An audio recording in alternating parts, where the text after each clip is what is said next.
Yamesemwa mengi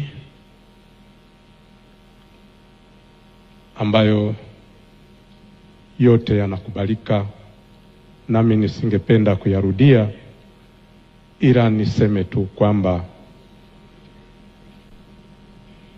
Mheshimiwa Magufuli alitufundisha mengi.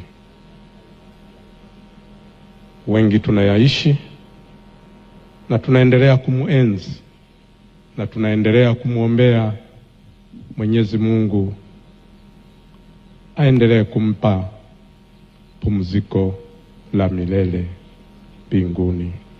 Ninaamini kabisa kwamba aliko analiombea taifa letu la Tanzania katika maendeleo yote ambayo aliyaanzisha na yale aliyoyatarajia kuyaendeleza.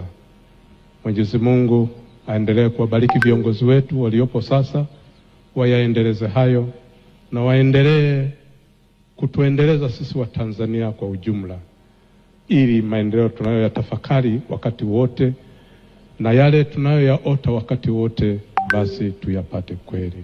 Raha ya milele umpe Bwana,